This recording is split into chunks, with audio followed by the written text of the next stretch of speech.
Call the meeting into order. The committee will convene an executive session in conference room A pursuant to Rhode Island General Laws 42-46-4 and 5 for the purpose of discussion 25-047K and RE residents of D. Does pursuant to Rhode Island General Laws 42-46 5A2. Discussion RE potential litigation pursuant to Rhode Island General Laws 42-46 5A2. Thank you. I'll make a motion. I'll second it. All in favor signify by saying aye. Aye. Approved. Thank you. Shit.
What?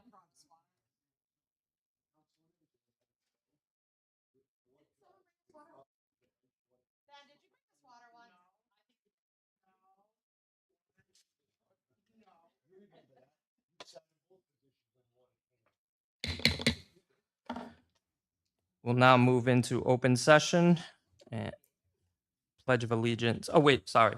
There were no votes taken in executive session. We will now stand for the Pledge of Allegiance at a moment of silence.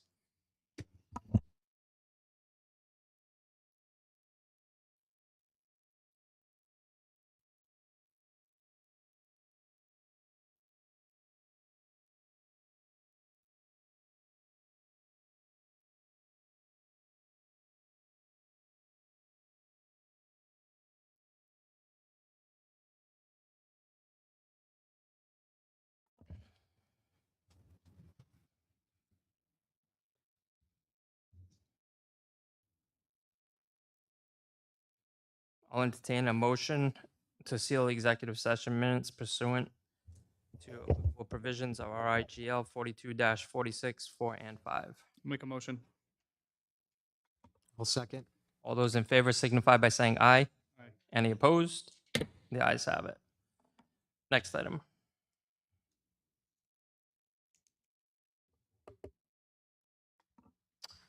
Student Liaison, Hope Moran.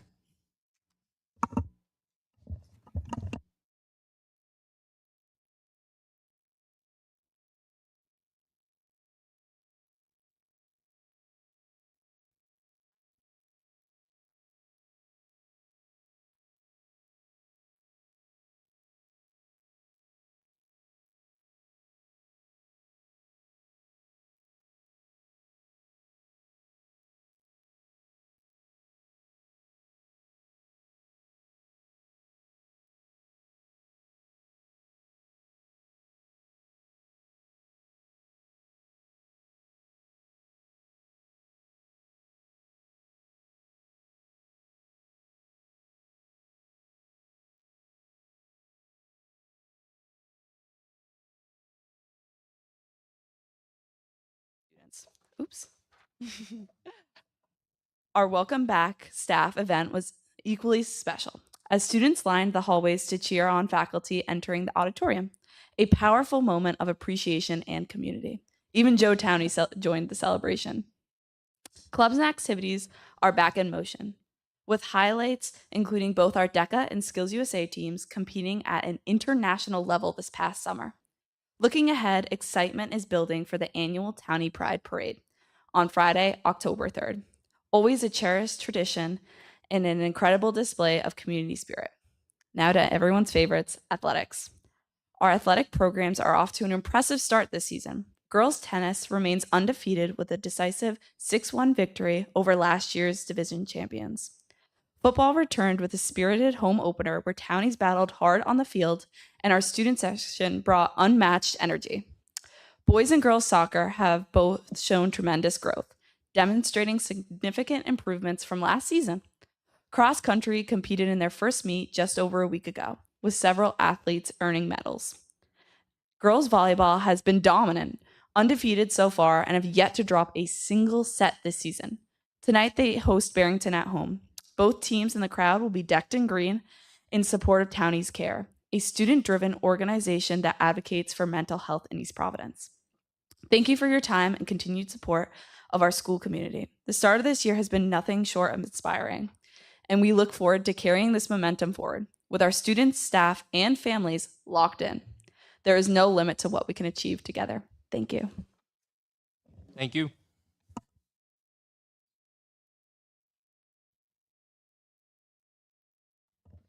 So I'll entertain a motion to approve the consent agenda. I'll make a motion to approve the consent agenda. I'll second it. All those in favor signify by saying aye. Aye. Aye. Any opposed? Ayes have it.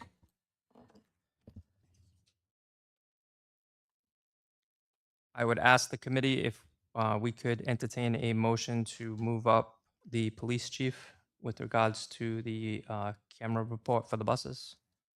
I'll make a motion to move them up. I'll second it. All those in favor signify by saying aye. Aye. Aye. Any opposed? The ayes have it.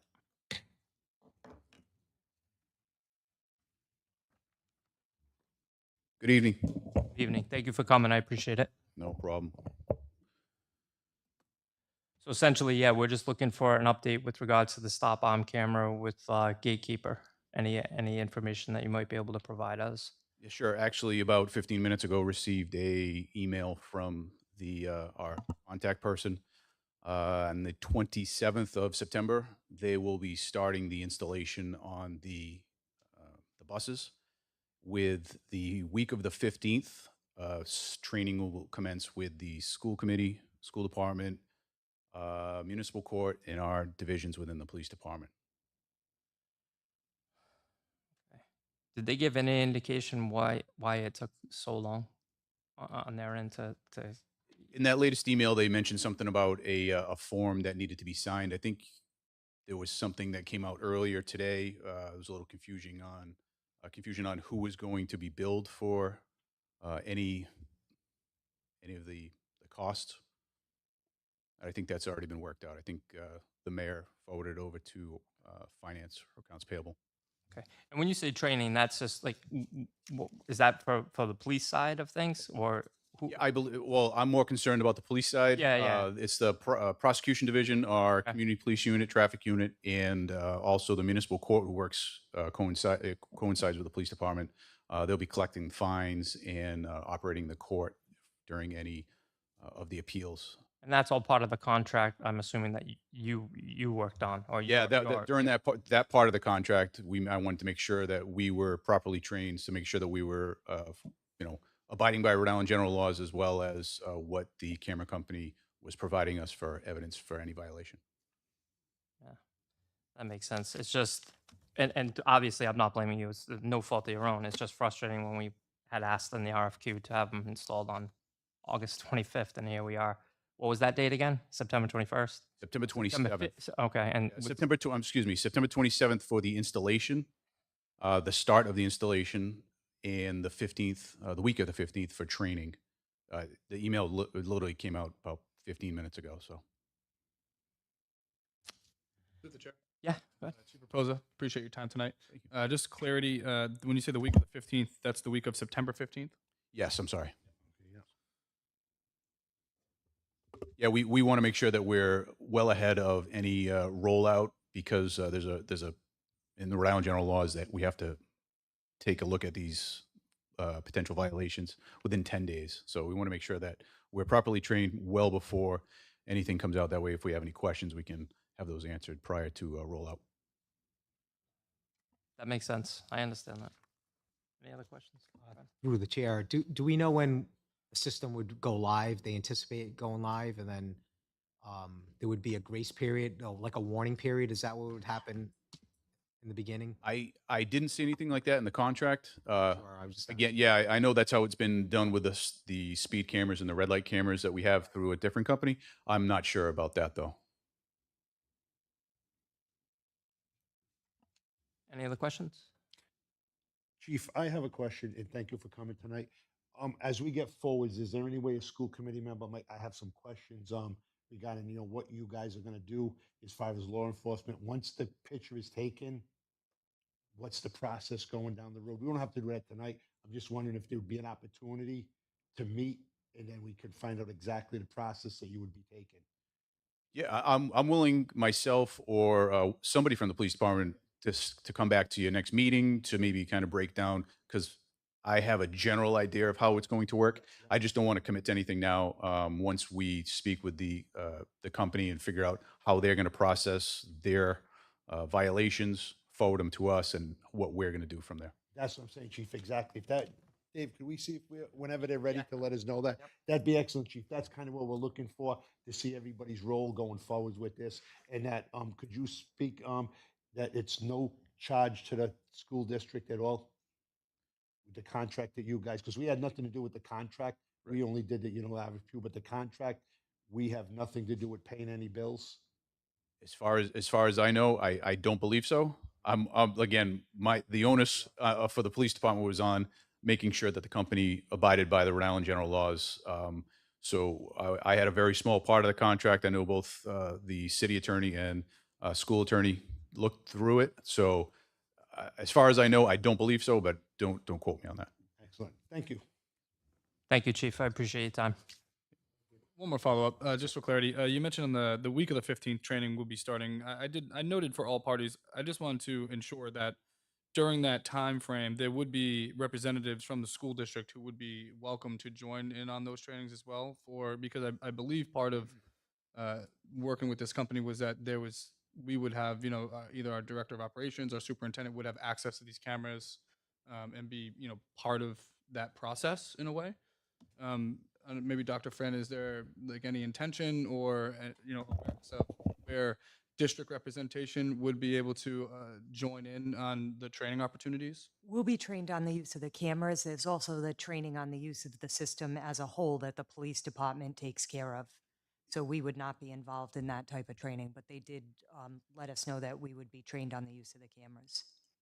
Yeah, according to the email, it was very brief. I'm going to go out on a limb and assume that the school side will be training with us, maybe together or during that week. Again, I'm not exactly sure. Sure. But I know there is some training that's going to be offered to the school side. Make sure Around the that- same time period. I would say so. Yeah, before the rollout. Yeah. Yeah. Thank you again, Chief. Thank you. Have a good night. Have a good evening. Thank you. Through the chair.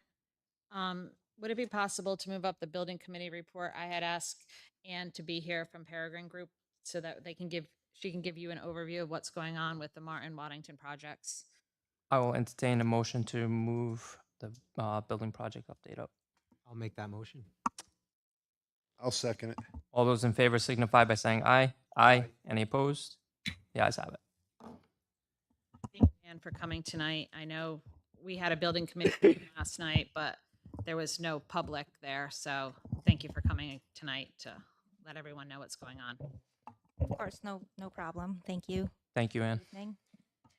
Okay, so we have up here the building committee update that we provided last night, and just going through it fairly quickly here. Project milestones that we hit last month. We actually started our punch list of the third floor last month, and currently site capping actually started and is currently underway for the north site of Martin Middle School. Currently, our MBE WBE participation is at plus or minus 13% and holding really steady at 13%. This has been communicated and continues to be communicated to the Rhode Island DEDI office. And so far, they haven't really had any issues or comments on our reporting out to them. This does include, the 13% includes all soft costs and hard costs, as well as all the FF&E, furniture, fixtures, and equipment is incorporated into this. Currently, for our open items, we continue to track our project budget. Currently tracking on budget here, and it's also attached to this. One item that we are currently tracking, which is has been a point of discussion with the building committee, are the auditorium changes. So hopefully we've gotten released in the end of July to do the demo of the auditorium ceiling. But for next month's building committee meeting, we are actually going to be making a recommendation with the full cost of auditorium renovations. We also have included on here decision matrix VE log that's also attached to this. This is just kind of what we take a look at on a monthly basis and sometimes more often with the subcommittee. This is really just to show potential items that could come back to the project as we find some cost savings on hand. Currently, all things right now are on hold at the top tier of this, just because of the auditorium decision actually is kind of first and foremost. As far as the schedule, our phase one, which is the middle school portion of the Martin Middle School project, we are slated and still anticipated completing that and turning it over to the school at November of this year, Q4 2025. That excludes the auditorium work turnover. And phase 2 completion, we're still holding at Q2 of 2027. That really means April, May of 2027, turning it over to the school for the pre-K side of things. As far as the look ahead, we do continue our punch list. We're actually working from 3rd floor all the way to 1st floor. So we actually have 2nd floor punch list happening next week. And then we'll move down to the 1st floor after that.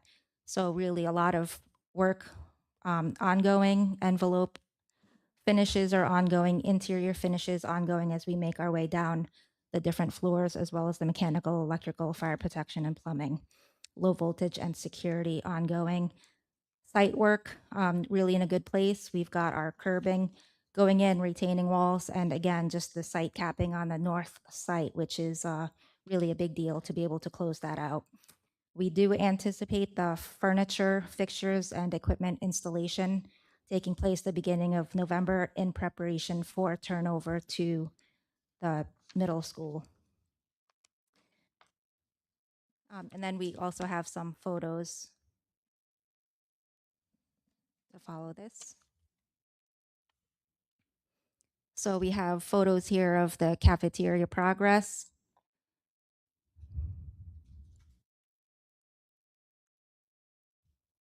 And also the 1st floor currently corridor progress with finishes, etc.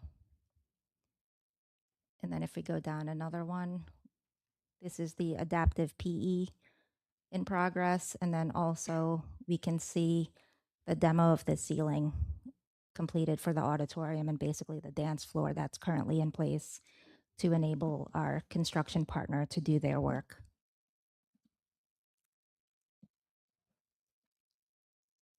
This is actually the chorus room progress with some of the acoustic ceilings already taking place.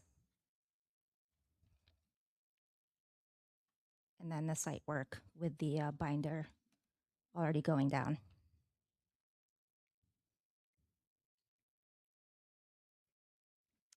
Okay, and moving on to Waddington, we had our building and fire department inspections at the end of August.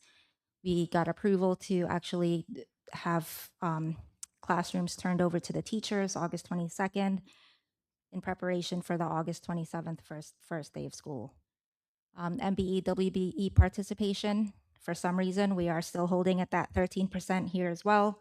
Again, that includes hard costs and soft costs. Open items, we continue to track the project budget. We've discussed the drainage work that's currently ongoing that we are solving for the Waddington drainage issue, but we're really looking to solve that holistically with the entire bond money here between Martin Middle School and Waddington. Decision matrix VE log is also included on here again, but a lot of these items we can actually include once we've closed the loop on just the drainage costs and impacts alone. So for the look ahead, it's really, we're finalizing all the punch list. We're looking to close that out in the next couple of weeks and doing the back punch and inviting the building committee to go on that walkthrough with us as well. Site drainage improvements slated to be completed mid-October. And we're also currently still working on the replacement of the 2 lifts at Waddington Elementary.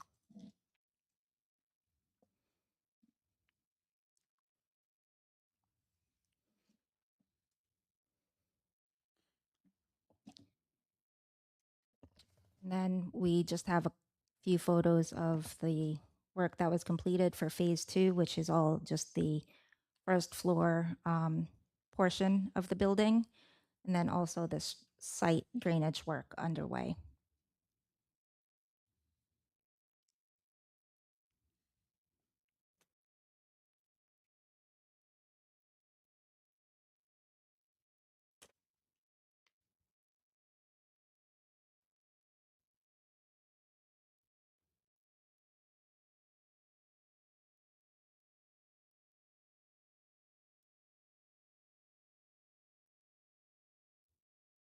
And that completes my update. I'll welcome any questions.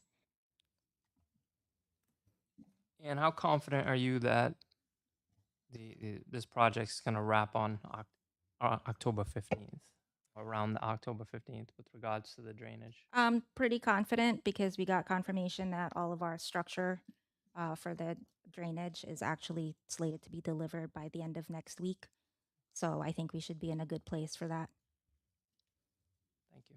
And Any other that's conservative too. We're being very conservative there. All right, so there's a There's a chance possibility of that us- it could be finished earlier. correct. Yep. Thank you. Does anybody have any questions? And just on the budget for that project, we're okay with the numbers that we figured for the drainage problem. That's correct. Right now, the number that we're showing here actually includes any repairs that we need to do on the floor itself. But really to take advantage of the reimbursement for this bond, we just want to make sure we can fix the drainage problem, make sure that that's actually solving the issue that we're seeing on the inside so we can actually hold onto that and then also make those improvements really after Shawmut is complete to just make sure that the slab itself is drying out. Yes, yeah. Thank you.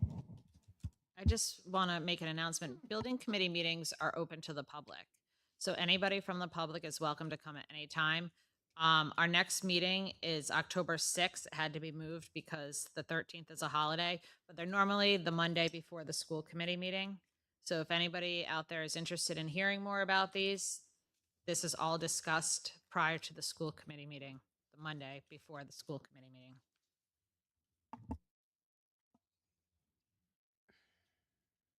Thank you, Ann.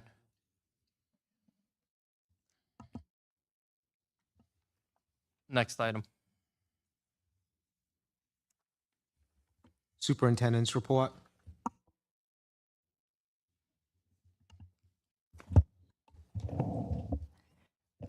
We have some new administrative employees that we would like to introduce tonight, so if you could come up to the podium.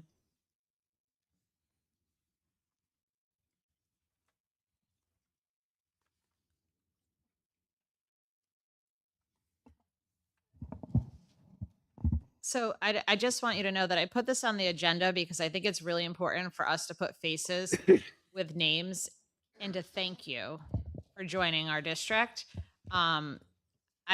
We've in the past not always done this, and I think it needs to be done because I think it's imperative that you know who we are and we know who you are. So again, thank you for joining us. I am Dawn Almstrom. I'm new Assistant Director of Pupil Personnel. I previously was the Assistant Special Ed Director and Special Ed Director in Central Falls. And before that, I was a Special Ed Coordinator in Lincoln for 20-something years. So I'm happy to be here. I've been very welcoming. It's been very welcoming, and I'm happy to be part of the team. So nice to meet everyone. Welcome. Happy to have you. Hi, I'm Annie Vernon. I'm the new assistant principal at Francis Elementary School. Prior to this, I was a special educator in Lincoln at the elementary level, and I'm really excited to be back in East Providence. I actually did my student teaching here at White Neck, so it feels like coming home. So I'm really happy to be back in EP. Thank you. Thank you. Hi, everybody. I'm Madison Delude. I'm the new staff accountant. I don't have experience in schools, but I do have experience in accounting and business administration. And I have a pretty great team to kind of keep me up to date and help me along the way. Happy to be here. Thank you. Welcome. Thank you. Hi, my name is Melina Delgado. I am the new controller.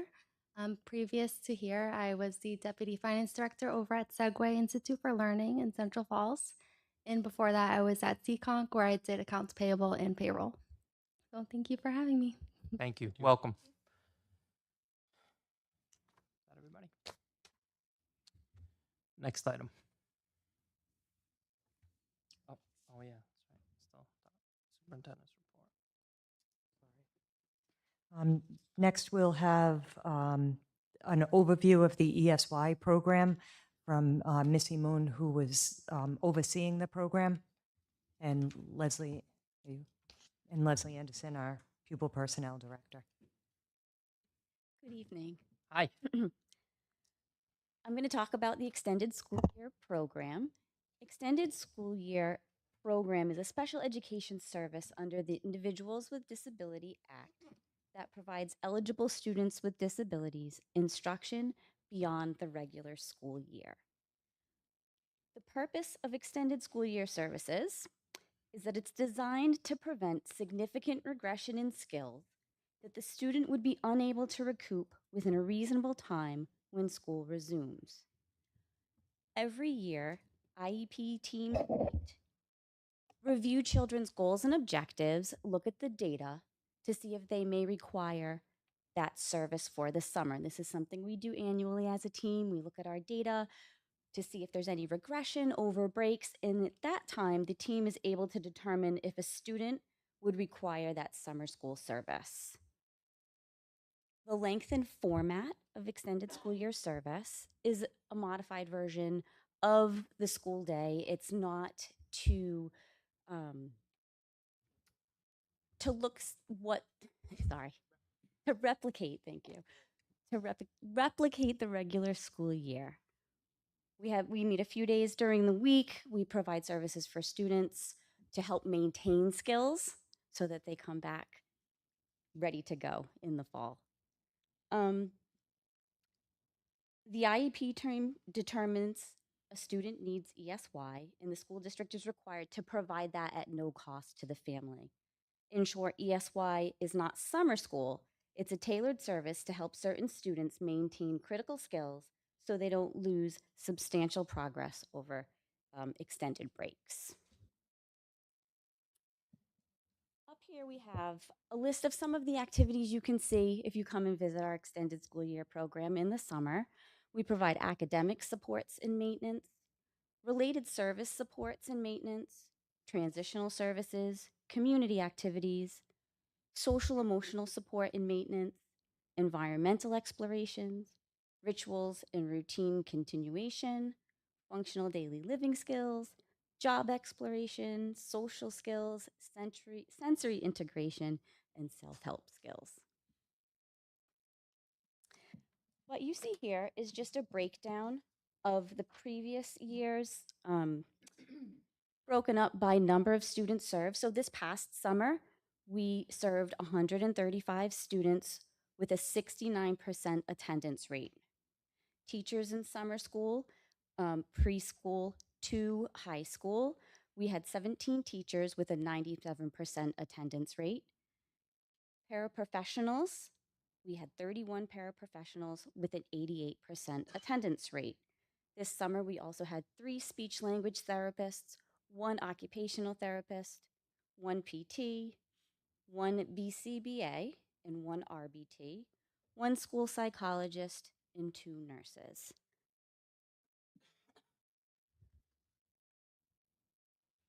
Go to the next slide, please. Other summer work that we performed were compensatory services. We had 1 resource teacher with 2 students, compensatory services for 46 speech and language services. We also had summer team. Within that summer team, the team met 5 consecutive Mondays. Within that scope, we had 37 meetings, and out of those 37 meetings, we screened 10 students where we did some full battery of testing. The members that make up that team, a team chair, the LEA, a special educator, a speech and language therapist, occupational therapist, physical therapist, and a school psychologist.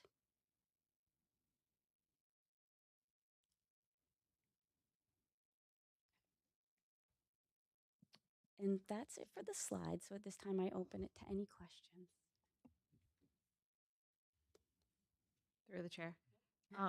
Thank you, Missy, for coming tonight. I appreciate it. Can you make sure that the school committee gets these slides so that we can see? I had asked for the attendance, so I'm just going to be transparent with everybody. I had asked for the attendance of students, parents, and teachers. I think it's important to know, especially in summer, what we're looking at for attendance rates. We did this 3 days a week or 4 days a week. 3 days a week. 3 days a week, and for how many hours per day? So Tuesday, Wednesday, Thursday, the high school met from 7:30 to 10:30, so 3 hours. Yep. Elementary met from 8:30 to 11:30, which was 3 hours, and preschool met from 9:30 to 11:30, which was 2 hours.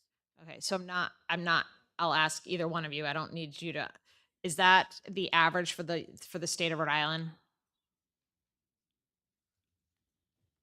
So actually, our professional organization last year did some surveying. And yes, that does tend to be. We actually run for 5 weeks. Many are moving to 4 weeks in about that same, if a student's coming 3 hours, so they're between 9 and 12 hours a week. Yep. So yeah, it is pretty standard. Can you go back to the slide with the attendance just for a moment, please?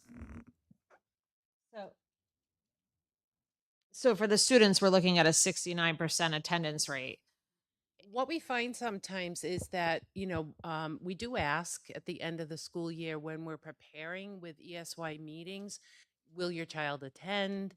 Sometimes we find that, families have pre-planned vacations.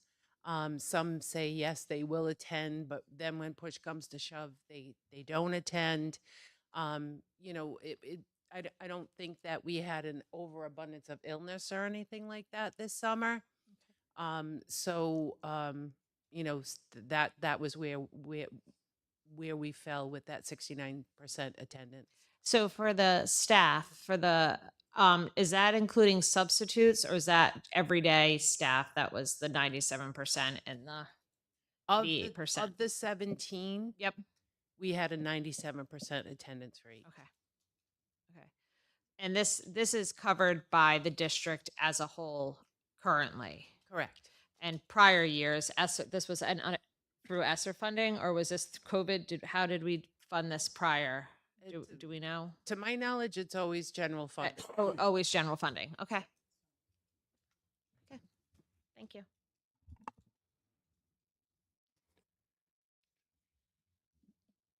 Does anyone else have any questions?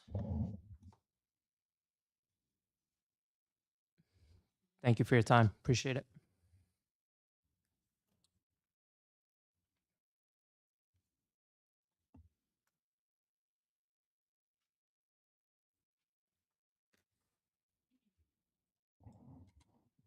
Ms. Bouchane requested the numbers of students that have returned to the district from homeschool, private school. We had 48 students to date, including one today, 9 from the elementary level, 19 returned to the middle schools, and 20 to the high school. So I asked for this on the report tonight because there seems to be some questionable stuff of are students moving into into East Providence? Oh wait, we don't have housing. Wait, is there housing? Is there not housing? There's more developments. There's more students moving in. What we haven't talked about is the number of homeschooled students and private school students coming back into our district, back into our schools. That has not been a discussion we've had at all up here. We've all talked about the number of students moving in. We have forgotten, and we did like tonight, excuse me, one moment. What you don't hear is the number of students that does anyone have the number off the top of their head? The number of homeschool students that is in the consent agenda. What? 53. So every meeting we have a number of homeschool students that get passed through the consent agenda. Tonight was 53. But as you can see, a number of those students are coming back into our schools at certain points in their education. So our schools are still getting students, despite the fact that they may not be moving here, or despite the fact that they may not be moving into the new condos or the new housing or not housing. They are coming back. We are seeing a huge trend in our enrollment, which was not forecasted when we did Martin's forecast or the high school's forecast. As far as I'm concerned, you hire companies to tell you what the population will be. Both of them said down. they got paid a lot of money to stay down. I'm assuming just because that's how the enrollment and the birth rate is. So they had their numbers. But as we can see, our total enrollment as of today is 5188. At the East Providence High School, we're at 1705. Martin 532, Riverside 522. What may surprise nobody in this audience, because most of you listen to me all the time, is at Waddington we're at 549, which is more than both middle schools. So our numbers are high, and I think there's going to be a lot. Superintendent has already spoke about it. We're definitely going to have to reconsider some options going forward. Once the pre-K moves out of Oldham, there's going to be a lot of questionable stuff that we're going to have to decide. But when you have an elementary school with one cafeteria serving as a gym, auditorium, and a cafeteria for 549 students, while both middle schools are under that by 10. So that's why I'm going to ask the superintendent to keep us apprised of this number of homeschool and private school students coming back to our district, because I think we only seem to look at the people moving into the district and new to our schools. Thank you. Thank you. Any questions from the committee? Yes, I have a follow-up question. Sandy, would you know off the top of your head how many students we can put in that building? Because that, like you said, Jess, it's growing rapidly for an elementary school. I would say it's capacity by classroom. So that chart that I send you every Friday Yeah. basically tells you how many seats we have in each classroom available. I don't know off the top of my head. I can figure it out, but I think it's 600, and Chrissy, I'm going to reach out to you. I think it may be 600. You know.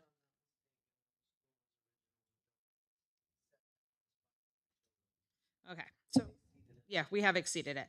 So ultimately, second grade is still open, fourth grade is still open, and fifth grade is still open by a handful of students at those schools. So that's four classes of each at 25 students. Correct? Except Yeah. for yeah, K K. and 33. Yeah. do not, but we're not, right now those are closed. K1 and 3 are closed. But Myron J has jumped. They're at 410. They've jumped considerably since the last time we've sat here. So it's their numbers to watch. I know that the superintendent is completely on this. At any point of any day, I can ask her and she'll give me the answers. Waddington has jumped since the last time we sat here, but Riverside and Martin, I think, have gone down, if I'm not mistaken. So the high school has jumped as well. Dr. Fran, is it safe to say that our bookend elementary schools in the city, being Francis and Warrington, have kind of risen while the center of the city has kind of declined? that's correct. Is that safe to Yep. like White Neck, Hennessy, Orlo? Yes, that's correct. Any other questions? Thank you for the update. Sorry, through the Oh. chair. I think it's just noteworthy to kind of look inside the data just a little bit and point out of the list of 50 that we have students that have came in from in district, but either homeschool or another school. We're looking at 20 which were homeschooled, 30 which are coming from another school. The jumps there are 8 out of the 50 entering ninth grade, 19 out of the 50 entering middle school, with 8 of those entering sixth grade. Middle school, we're seeing a pretty even 10 for Martin, 9 for Riverside. But I think to Jess's point, it's not necessarily just homeschool students. We're seeing folks who are coming from the private schools into our schools. We did talk about this maybe my first year of my first term. I was vocal about feeling that we were building Martin Middle School too small. And I believe at the time, Dr. Frand, we had some longer range data that was showing kind of where we were finishing school years by year, and how many kids were in each school finishing by year. Additionally, I think there was some data shared of how many students were coming from homeschool and private schools, because there was a ninth grade jump at the time, I believe, like about 3 years ago. Um, Perhaps you might be able to, in the coming days, put together just like a higher level snapshot of, we finished school year May 25 at this, May 24 at this, May 23 at this, May 22 at this, May 21 at this, and just kind of we can just look at where we're at in terms of growth. Um,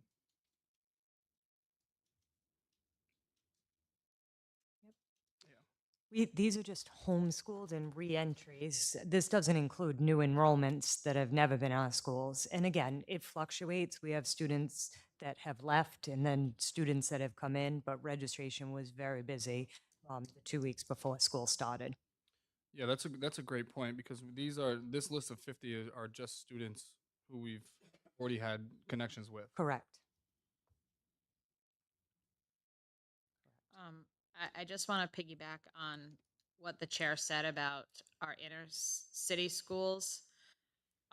We did close 10 classrooms within those inner city schools, between Hennessy, Kent Heights, Orlo, Silver Spring, and White Neck. That may be also pushing towards the Myron and the Waddington areas. So not necessarily those areas are booming. We're maybe transporting those students to both ends of the school. And based on these numbers, pretty soon Waddington will, besides the 5th grade, will also, and 2nd grade will also be at that closing point.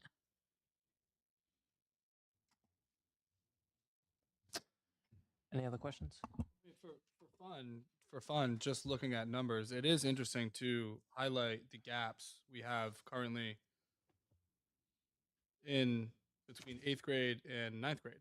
Whereas in total, 8th graders currently enrolled, we have 372.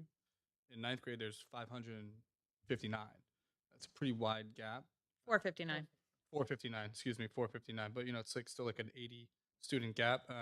And also you can also see like where the current 7th, 8th, and 5th grade cohorts are the smallest cohorts we have, right? Which would have been around the time data was coming out through RIDE to say like our schools like could be built at a smaller capacity. Yep.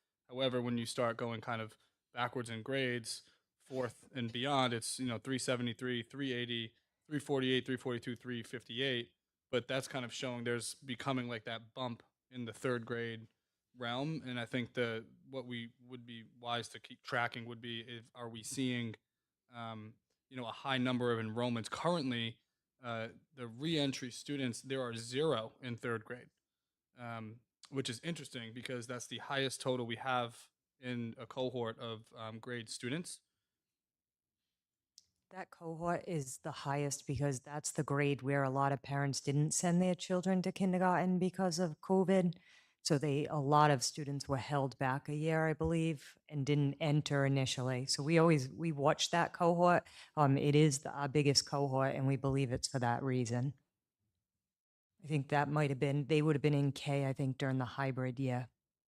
No, I'm sorry. I believe that was No? 4th grade. Just out of experience, I have a 3rd grader. and a That's 5th why- grader. My 5th grader was in preschool when. Right, but I think the lowest number, they came the next year. I think parents, are you saying that I think and we could kept them back? That's it- why. Yeah, it might also been the 4th grade, and it would almost be irrelevant because the difference is 7 students. They're both right there as Yep. outlier high numbers. But I think to the points made, it is that data is noteworthy to look at, Yeah. and I think to look back and see where we are in the trend, being at a total of 5,188 total students, 5,152 being in our school buildings. We had 2 demographic studies done for Martin Good. by two different companies because RIDE determines the size of the school, and we Square didn't footage. feel it was accurate, so we had a second demographic study done. And Which, there was a lot of discussion. We were at the high school when we did that Yeah. discussion. It was heated. I believe, thinking back now to the 3 years ago, there was conversation about considering a school, a healthy, a healthy school should be only 80% capacity. Mhm. It was an 80% capacity number, if I recall. So the high correctly. school at 80% capacity, I believe, is 16. 1,600. correct. And that was everyone was like, oh, we're over, but it was at 80%. Mm. We were over when we were at 16 and change, and now we're at 1705. But again, 459 for ninth grade, that is a very large number of ninth graders. That was not what the numbers of eighth graders looked like last year. That number has risen quite a lot. So And we anticipate that Martin will bump up next year when the new school's opening in November, but we anticipate that we'll see some kind of bump in enrollment when the new school opens. When we opened the high school, we had an additional, and some of this was CTC related, but we had an additional 100 plus students register when the new building opened.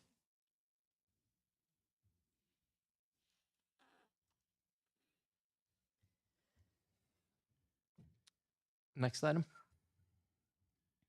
Next item is the transportation efficiency safety update. So Dr. Carino from RIDE had reached out to us about looking at our bus routing. So RIDE has contracted with a company that can analyze our routes for efficiency.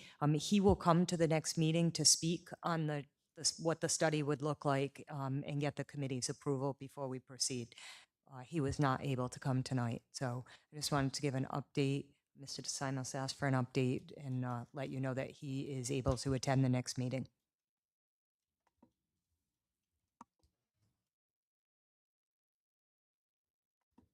Thank you.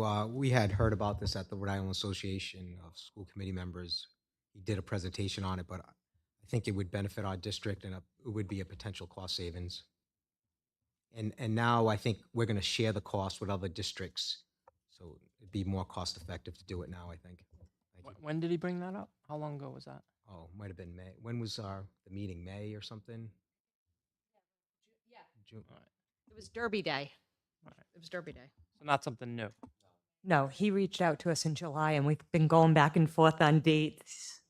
I think he's been speaking at many school committee I'm sure he meetings, has. so we couldn't secure him in August. He couldn't Yeah. be at this meeting. I don't have the numbers in front of me, but for the Providence School District, it was well over $1 million savings that they found for their district. And so I can put him on the agenda for, Mhm. for the next meeting. Mhm. Thank you. Next item. Facilities update.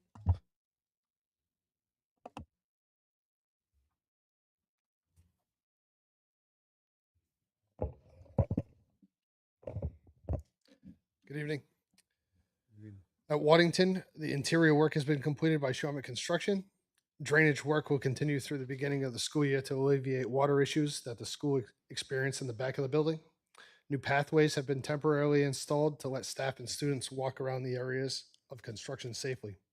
All teachers and staff were able to return on the 18th of August. Punch list work is still being completed.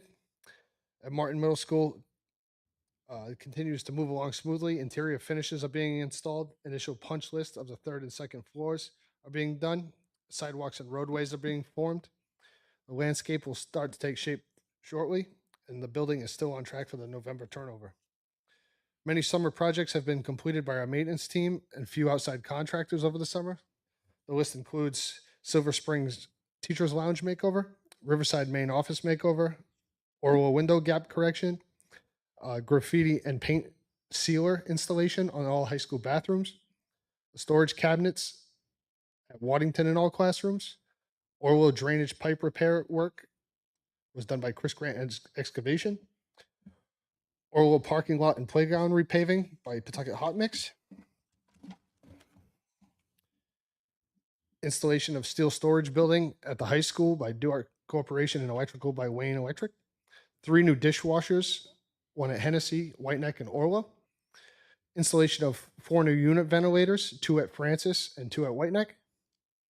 2 new electrical lines were installed at Hennessy to help combat overload and breaker tripping in the kindergarten classrooms.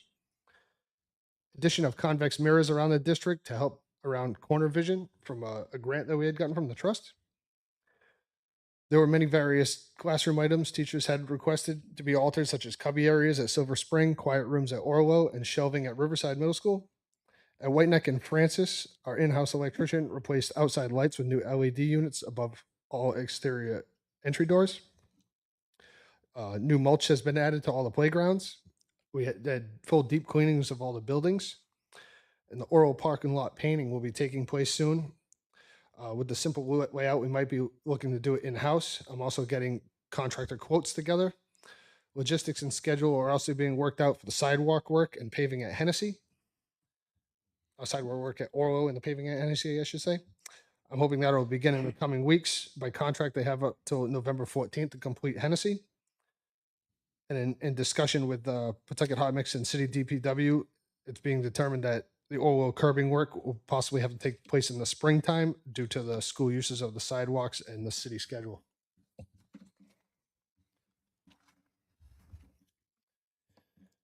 We continue daily with more projects still on deck, such as Ken Heights playground shades, the paving projects, garage doors on the steel building, and a new oven in the high school kitchen. In addition, all of our annual inspections took place with the fire department, building inspector, fire alarms, sprinklers, boilers, kitchens, elevators, and playgrounds. And at this point in the year, we're starting to be bombarded with tickets, and we're working diligently to get to everyone's requests. And lastly, I would like to wish everyone a safe and happy new school year. That's it. Any questions for Danny while he's up here? Danny, just a couple questions for you. Can you just get an analysis on what amount of time it would be if we do our guys do that parking lot? I would not have our guys do the new parking lots. So I know you're going to get bids. Yeah. I'd like to know what our team thinks that they could get that done in a professional manner, and see what that would be versus that's a taxpayer's expense versus what an outside company would do, because that's how I would compare. That's what I'm looking at now. Yeah, like I said, Seeing what the cost comes back at. First time, Danny, I just don't feel confident with our guys, utilizing every parking space, to full potential there. I know parking's very tough there. Yep. So if we can see, if they think they can do it, in 2 or 3 days, that would cost us X amount of dollars per hourly rate per guy versus an outside company. If it was done once and we had to freshen it up every 3 or 4 years, I feel confident our guys could do that without a doubt. Yep. But to go into them parking lots, they do it on CADs now. They pinpoint exactly how many spaces, and I'll speak very candidly. I wouldn't want it to look like City Hall parking lot. I mentioned it there before, but that's just my nature. And next item is I just want to thank. I got to kind of leave this very, very discreet. I want to thank, however, the fire stopped and all the aluminum work got done at Orlo School. It was done at a very high level. So we're going to leave it at that. And I want to thank, however it got, I'm going to thank that. And speaking of Orlo, if we can just send the guys by tomorrow, there's a couple of file cabinets that got dumped there. There's a few 5-gallon buckets there. A couple of teachers called me. They could probably just toss that right in that. Yeah, it's no like, problem. you could Yeah, dump I'll it. take care of I don't know if the neighborhood dumped it or it was. Is it near the dumpster? Yeah, it's thrown right on the side. There's 2 behind it, Danny. I think 2 or 3 5-gallon pails. All right. So Yeah, if they we'll get- take care of it. That's no problem. Excellent on that. Thank you. And thank the crew, Danny, and yourself for really getting what got done this year again. Thank you. Thank you. So Danny, instead of having you come back up, I'm just going to ask now, and we've discussed this in the past, but I do have some concerned residents in that Silver Spring area with regards to that outdoor classroom. Can you just give us an update on that and just, from a safety and security standpoint? Yeah, so we saw that the railing had come apart the other day. We took care of that immediately. We added longer screws and resecured everything. We went through it. We double checked the whole setup to make sure everything was on par and secure and safe for everybody. And it's good to go. I checked in on the new shades that I'm having made for it with Kato's. They're still on deck right now. So we're just waiting on that, and it's pretty much good to go. All right, so that structure is reinforced, stable to hold children in the event that Oh, they absolutely. Okay, all right. Thank you. Yep. Is there any other questions for Danny while he's up here? Thank you, Danny. Next item.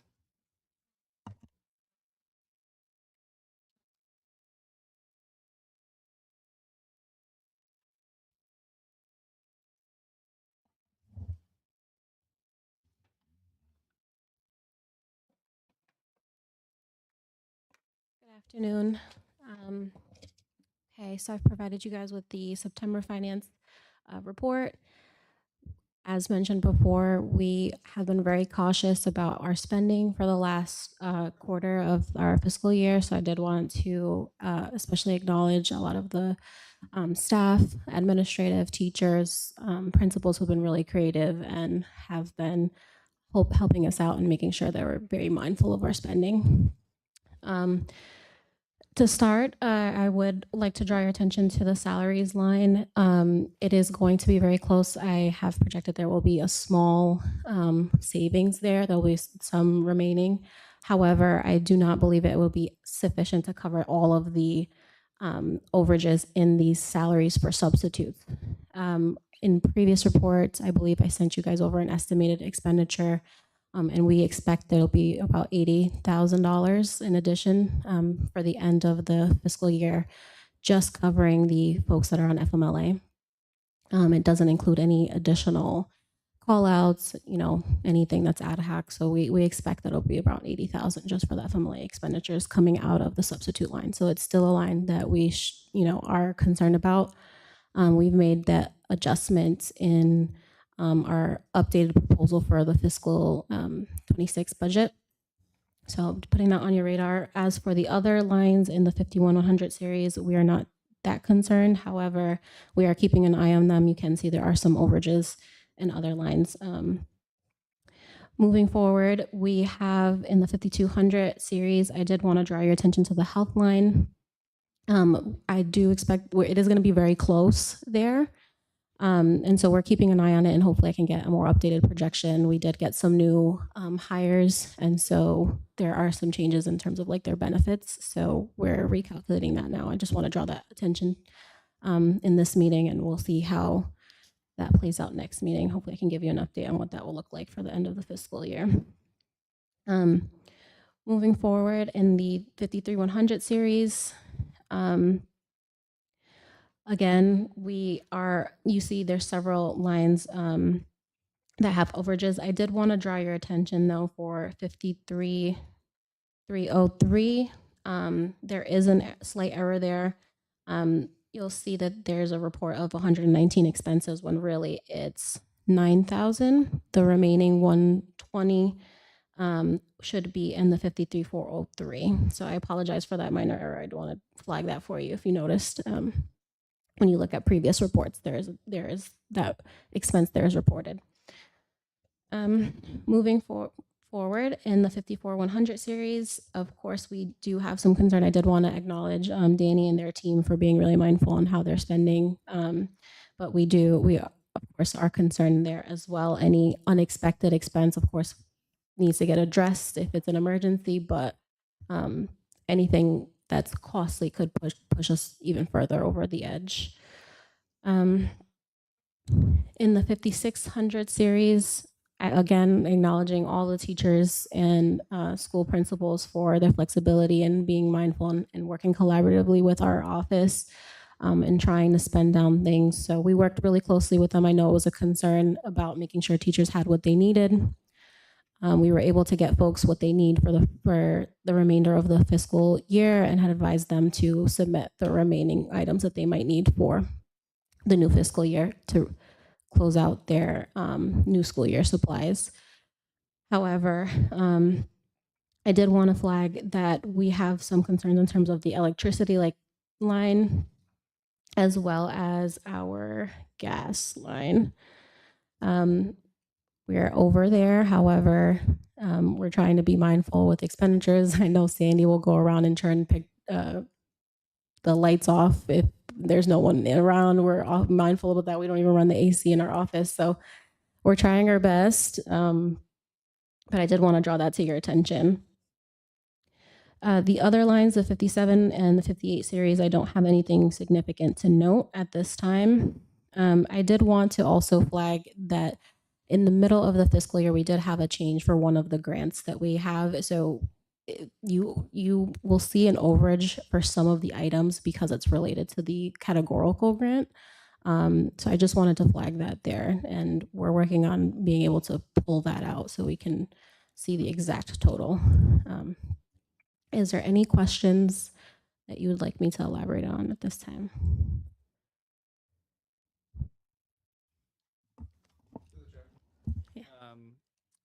Thank you.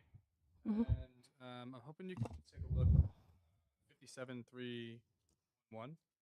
It seems as if the remaining balance variance is not showing. You said 57. It's 57,311.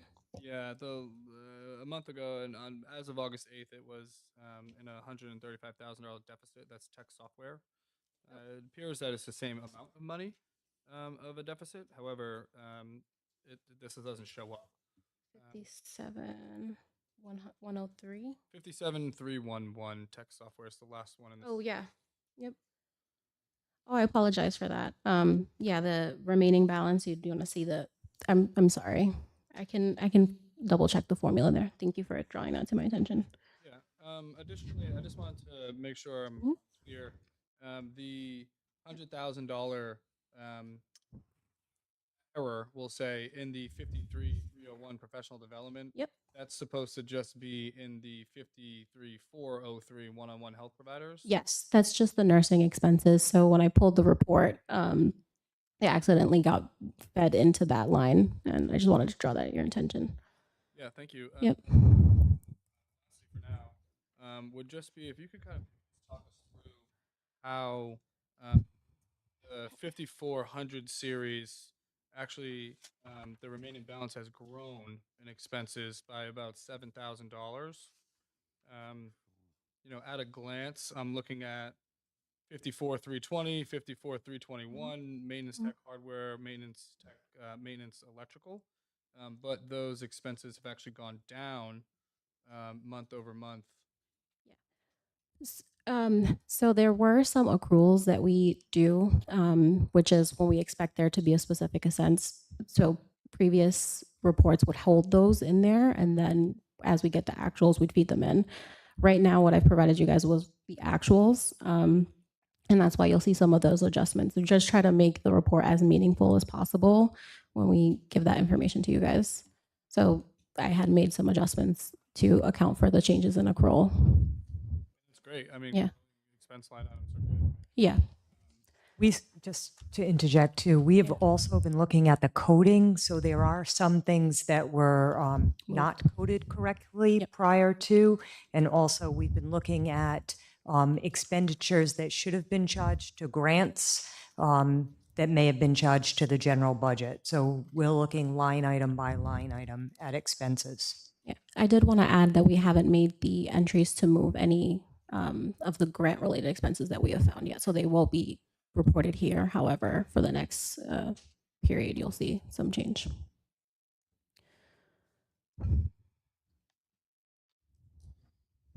Is any other question?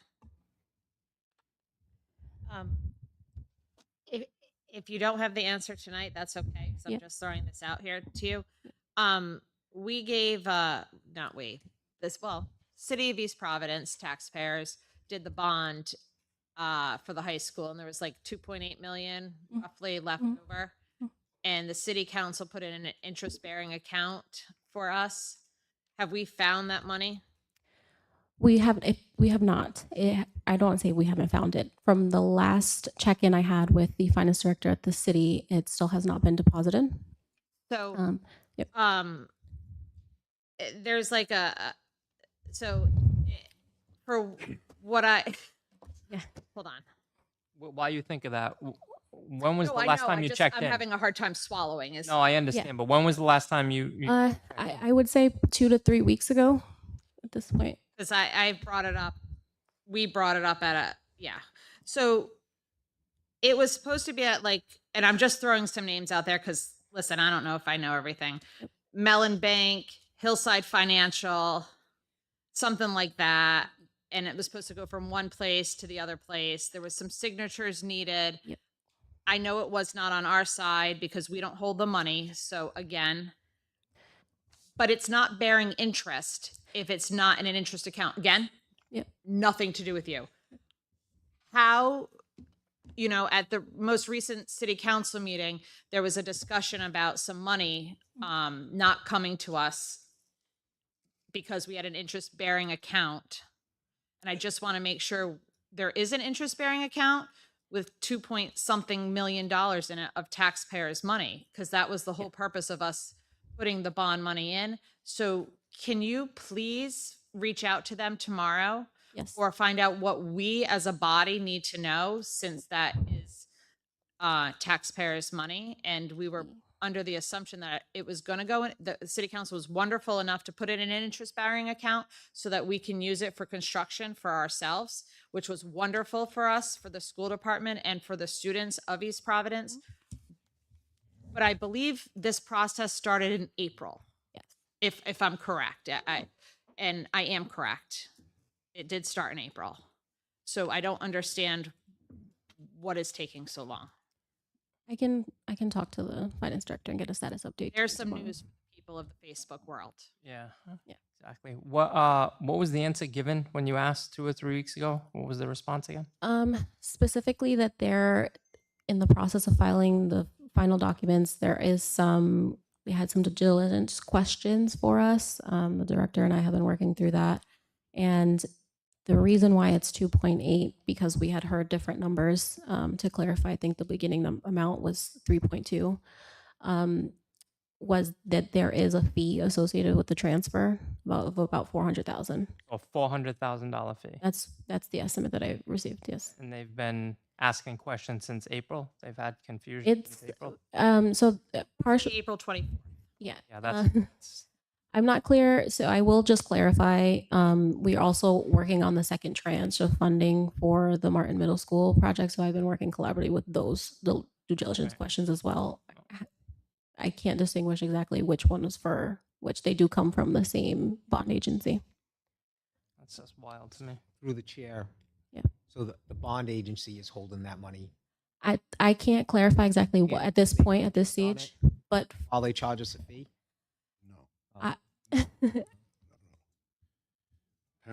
Apparently that was released. And nobody knows where the money is. I will follow up with the finance director. I'm not comfortable giving like a No, and I an don't update. expect you to. Yeah. I kind of this has been over my head since I had a conversation Yeah. with one of the school committee members at this table. Yep. And I've tried to wrap my head around it. And then last night it was brought up again about how there's whenever the city council was meeting about how that our money is in an interest bearing account. And I was like, oh, well, good. It's in an interest bearing account. We're good. But I didn't think it really was in an interest bearing account yet because I haven't heard anything about it. And I know that there was a certificate filled out. I know that it went back and forth. I just am not sure where it is at this point. And I really think as a school committee at large, I know it's not our money. And again, I'm very thankful that the city council has agreed to do what they're doing and hold it for us and allow us to use it but it's just weird that nobody knows where the money is. That's not weird in this city. Well, it's weird to me. It's odd, especially where there's signatures and certificates involved, and people passed it back and forth, and it's strange that it's not bearing any interest. Yes. I just have a question, Sandy. Maybe you can answer this for us. We supported the $480,000 to do our paving projects. Was that coming from that money? It will be. It will be. Half of it is reimbursed through RIDE. Okay, so I can follow this. So my question is going to be: we approved $480,000 for our school paving projects. Danny just said that one of our paving projects looks really decent. When are they going to submit a bill to us to get paid? So they have already, the construction team on the, I'm sorry, I'm not using the right language, but they have submitted their invoices to me. We have paid them. However, we have, it's not, this is just representative of our actual expenses that are allocated here. We have a separate fund account where we keep those transactions separate. So we have been carrying the cash. And once the funds from the city side are available to us, we will seek reimbursement on our end. I'm not a finance person. I'm Yep. pretty good with everything else. So Yeah. I just need to know, we were supposed to pay this paving company out of that $480,000 that was supposed to come from the capital improvement account that is missing. Where did we come up with $1 to pay this paving company? So we are carrying that on our balance sheet. Yes, we paid them because we are obligated to pay work that is finished. So they have gotten paid with the intention that when the funds are available, We'll get our reimbursed. department will seek reimbursement for that. Where did we When come do up we with know that when the money? funds are gonna get released, though? You know, those are one of those things. I will And we're say, waiting to play for the. yeah. Roughly, how much was the paving bill? Ballpark. I believe it was Where $11,000. did we come up with $11,000? So Out of we, our cash. yes, we that have we cash. pay bills with. Mhm. So this is So what it'll the get reserves, reimbursed. the reserves that we carry. You know, we have some reserves funds. It's for situations like this. It is common, even in the federal grant side, you would prepay and then we seek reimbursement after the fact. It is just a unique situation. Yeah. This wasn't a federal grant. This was No. Yep. that these great citizens bond this high school, and we got bamboozled out of it. That's the end results. That money is nowhere to be found. I've never seen storylines go on and on and on, and I want the taxpayers to know. I'm upset over it. The taxpayers really better get upset over it. We're looking at, we gave that city $3.3 million, never a discussion that 400,000 was going to be flip-flop it. This discussion goes back over a year ago when it was 7.9 million. The building committee jacked 4 point something million for the 17 item wish list for the high school. I'm tracking this like tomorrow because I believe at the end of the day, that money's going to be missing. And I'm stating it publicly because there is no way when you deal with $3.3 million that belongs to the taxpayers of the city of East Providence, and meeting after meeting, month after month, we get different stories. It's actually shameful. And I'm surprised the public's putting up with it because they're relying on us to get the answers. Yep. And I'm telling you right now, when we gave that money back to the city, it was one of the biggest mistakes I ever did sitting on the school committee. Because we're going to need that money to refurbish that new high school. Because when it's time to get our money, with everybody doing all this other stuff, we should be using that money to repair the track, repair the tennis court, and other hundreds of thousands of dollars with the defects in that building. We should have used that money like I wanted to do before we even gave it to the city. And it's a shame. It's $3.3 million that nobody can account for it. And I'm not blaming you. I know you knew here, but this is how that money has all been tracked. So without, I'll give you some information that I have. And if we have to go back to our last finance director and ask if he has any extra information, I'm sure he would help us in any which way possible to help us get that information. Because again, we voted this, we could have spent all the money on nonsense stuff too at the time because, you know, at the time we didn't know what else we needed. So we couldn't just hold the money. It's a shame, and I apologize for putting you on the spot tonight, but I couldn't hold this any longer, and I thank you, Tony, for having this discussion with me. It's taxpayers' money, and we voted to give it back to the schools, and it is schools' money, and it belongs to the schools. How we can reroute this and find out where it is, and so I'm going to go back to this cash on hand. How much do we have? For cash, Just throwing it, yep, just throw me a about number. 4 million. $4 million? I would like to specify that that is cash that we use for emergencies. We do, I know part of it was intended to fund some of these projects, capital projects, but it is cash that we carry for just regular operations. Yes. Through the chair, that's $4 million on top of what we're showing here in this budget. Yes. That's Yes, it is. So, that's Riverside Middle School also comes out of that project, the Yes. cost for the Riverside Middle School. yeah, I would like to express, I understand that maybe you haven't had reports on how much we have had for cash. However, that is strictly used for the operations. It's right. We would need at least 3 months worth of operating expenses to sit in reserves. That is just standard finance process. The 4 million really helps us with we can do strategic investment. The Riverside Middle School, thank you, Superintendent, Has not come out. has that been correct? pulled out. Has not come out. And that's Yes, and Right, the 20. remaining, given our budgetary concerns, we would need to keep and just have it on hand. There's also concerns federally. We don't, the state of grants right now, we might have to carry that longer. So the 4 million, which will come down to about 3 million after we close out the Riverside Middle School capital bond project, capital project, really needs to stay there. It's interest, it does grow interest in our account, and it's really just for emergencies, for situations where we're could possibly have deficit. We talked about that.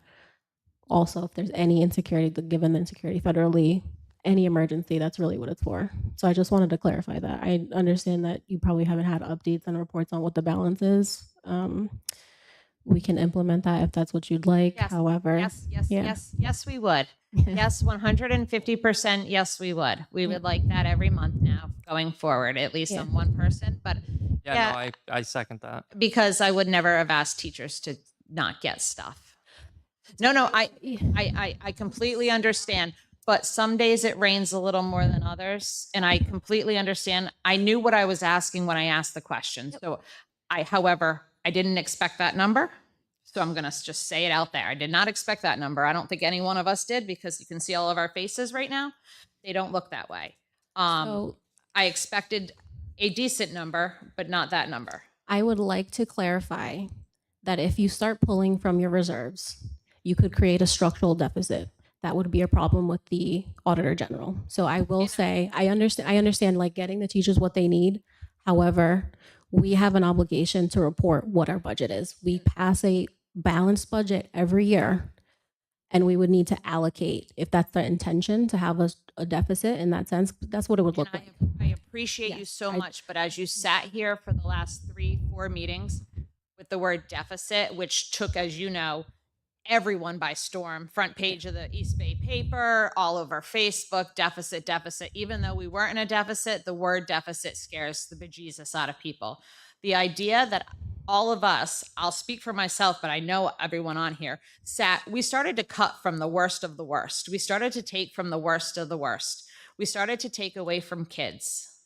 I will not take away from kids ever. And that's what we started to do. We started to take away from kids. And I understand that. And I understand that we need to have money in the bank. But let's be honest. When it comes to what our job is to pass a budget. Correct. And the idea that all of us sitting here are taking $1,000 from here, $1,000 from there, $100 from here. Oh, wait, there's $50 in periodicals. Let's take that money. That's what we were doing. That's what I did at home. I took away summer school. I said, I have no problem. Take it away. Like, again, we were not knowledgeable of that money. So I just want you to be aware, we were not knowledgeable. I was not knowledgeable of that money. Shame on me. And I'll say it before the Facebook trolls come after me. Yeah. Shame on me. But I will tell you, I didn't know. And I would not have been sitting there at my house, and I'm sure all of us feel the same way, trying to penny pinch when we had that. So I know everyone has something to say. So Through the chair, but Go ahead. I could be mistaken, but according to like general accounting practices, you Yep. wouldn't hold 3% in cash reserves on on 100. That's essentially what you have. is Yeah, that's 3%. exactly that's our operational reserves. That is not, and I understand that yes, making cuts is difficult, taking away from children is difficult. I respect and appreciate you guys taking the time to do that, but it is important. Like yes, it's your responsibility to manage the budget collaboratively with us, and it's my role to let you know the state of where we're at. I understand a deficit is a horrible word. No one wants to hear it, but it is my job to inform you on what is possible. And we made, you guys made those decisions.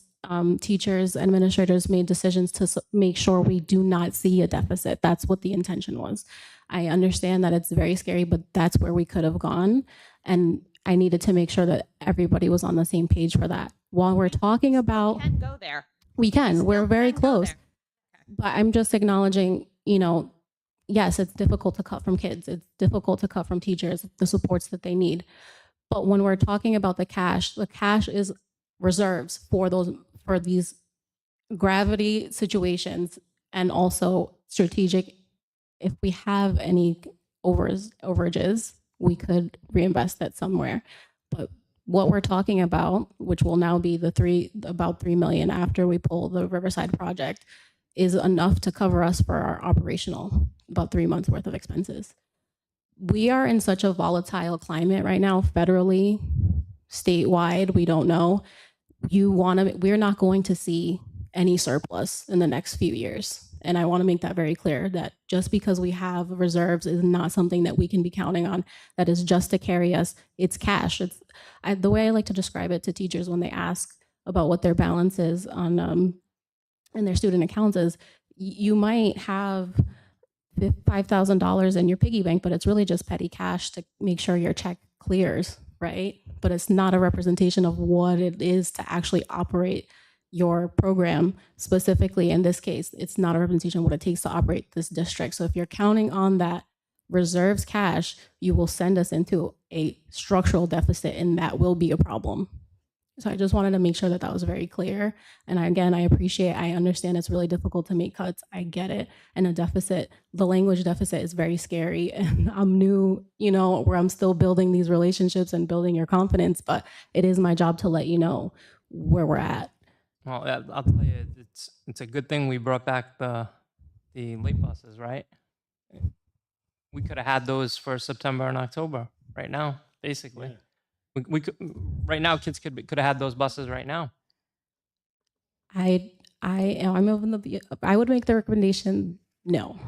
It is a very close year. It's very, very close. And even if we had 50,000 of a deficit of just 50,000, that is something that the Auditor General would be absolutely all over us about that. And we do not want to be on that list. I understand that. So Yeah. if I can jump back to the fees. So Yeah. right now we've paid, what was it, 400,000 in fees? Is that Are we right? talking about the bond? Yeah, the bond. I'm going Yeah. back to the bond. Yeah. Do we anticipate any more fees? Not at this time. Not at this time, No. or That's there's potential that there could be more additional. I'm not comfortable speaking that, but yeah. Through the chair, along those lines, could we get details on the specific breakdown of what those fees were? And Yeah. did we know about it? 'Cause I wasn't aware of it. I can speak to the director of finance at the city side. Yeah. You can send all that information to the committee. Yep. And that's not the school department. We've been asking for the dollar amount also. So, and no, I'm just saying, like, it has nothing to do with Alex. We have been asking for the dollar amount for that, and we haven't been able to get that yet. Dr. Friend, asking who? We spoke with the director of finance and the mayor on that day. Are those in an email or paper form? Because there's certain individuals in this city that I have issues with. Are we talking on the phone and saying, where's the East Providence taxpayers 3.3 million? Is there any paper trail of this? So when that money is not available for us, we can legally go after some kind of entity? Or is this just because, I'm going to jump base again. We did the metal building out there. We voted to do $125,000 from that same capital improvement money. Am I correct? Yes. The metal building. That metal building is all paid for. Yes, that But one. but I believe right now that metal building may be approaching close to $250,000. So where did that $250,000 come? Because I know them bills are paid. Yeah. Where did that $250,000? I believe the original cost of the metal building partially was paid through the city side. I'm not exactly sure. The city paid story. part of that building? It with the intention to cover the what you're talking about is the remaining funds left, right? The allocation that they had given I'm us, talking about, right? we approved that metal building to be up for $125,000. The committee voted to take that from the capital improvement money at the time, 3.3 million. That money's in limbo somewhere. That metal building is approaching 250,000. I believe 99% of them bills are all paid. Yeah. Where did that $250,000 come from to pay them bills? I can't speak to, I know what I've seen is the remaining of the concrete pad. I believe that's part of it. And some electrical, that's about 80,000. That is sitting with us right now, in our prepaids, waiting to be reimbursed when the money clears. So that's going to be reimbursed when our limbo Yes. 3.3 million comes. The remaining, which I suspect they But are we used asking that- for, But we used our emergency fund to pay so far. or cash, yes. Okay, so my next question is, we ordered an F-350 pickup truck, I think a year and a half for almost $90,000. The day it was being delivered here, it got totaled. Can somebody tell me where that $90,000 pickup truck is that came from the same capital improvement money? Does anybody know where that truck is? Yeah. We have that, we have the truck in our possession. Okay, so that truck's all paid for? Okay, so we don't owe, I'm just trying to think, Sandy, of anything that we voted No, on. the truck was paid for and it was delivered. I think I emailed you that. You had asked me that. Yeah, you last said week. we, Yeah, you said we have it, right? I just We want have to the make truck. sure. No, I want to make sure it's all paid for. it is. Because It was part of that original money. Yeah, because I'm building looking at fund. right now, we could be, which the paving projects and stuff, we didn't expend a whole 480, but we could be on the hook for almost 300,000 that we spent out of our emergency fund. That is great if we had a guarantee that we're getting reimbursed. That's where I'm concerned with saying month after month, nobody knows where this money is. And I'm just fearful that when we flip-flopped it, there was never no discussion about we were going to pay 400,000 in fees to flip-flop it. I'm just wondering what's going to come next with this money and how are we paying fees if we don't know where the money is? I mean, I go buy gas tomorrow. We're not paying the fees. The city, we don't have that money in our hands, right? Correct. The 3.23, we have never touched that at the Correct. school department level. So it's supposed to be transferred into an account. We really don't have anything to do with the fees or anything. We're waiting for the transfer of the money so that we can access it to reimburse for these expenses. Also the intercoms, right, that were voted as safety and security money. We get half back from RIDE, which is standard practice. It takes almost a year for us to get reimbursed with the housing aid. So the intent was you always have to upfront that money and then that money would get reimbursed. So it would go back into that account. So how did that project go? Well, the intercoms, The SINET, it's complete. it's all paid for? Yes, but we haven't received the reimbursement for it. Like, as Sandy said, it does take about a year for us to get the reimbursement from That RIDE. came from our emergency fund, Yeah, well, no. a penny cash fund, from somewhere. We Yeah. know it didn't come from the 3.3 million. Yeah. Nobody knows where it's at. Yes. I'm sitting here That's what looking it at is. a budget that I'm taking anything possible away from 5,300 kids, but we're spending money and we're taking it out of our school department account. Is it fair to say that that's our school department account? Yes. / emergency fund. We're taking that money, Mhm. supporting projects that the taxpayer bonded out for the high school, that was left over, that went to the city, that the city lost it or put it in limbo, and we're taking our educational money to backfill these holes because we don't know where $3.3 million is. We can talk about it any other way, but I talk street talk. That's street talk. We're filling holes with educational money because we never received that money to pay these bills. The city was supposed to take the bill and the city was supposed to pay it, and that was it. So we should be handing every one of them bills to the city and tell the contractor, go after the city of East Providence. I'm very concerned when we're taking educational money to pay for bonded money projects that the city's holding. That's what I do in my world. Yep. Because right now, somebody has $3.3 million of the taxpayers' money. And all I know, on our education team, we're taking emergency funds to fill construction situations, which was never brought to nobody at this table. Dr. Fran, when you say the 400,000 is not our money, it is our money. Who else is paying those fees? I'm confused. We had No, I'm saying we don't have the money. Like we don't, right, we, but that $400,000 is our money though. well, and we don't have an accounting of that money. We have only heard that it's 3.2 and then it's 2.8 and then it's, we don't have any documentation of what the city is taking and transferring.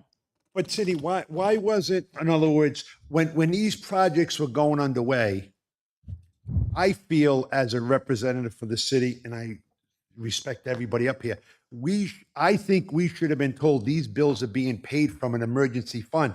I was at that meeting when they took that money and it was said, you guys are all set.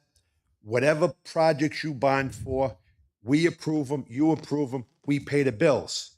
How did the story get changed? They approved it, we approved it, the projects are done.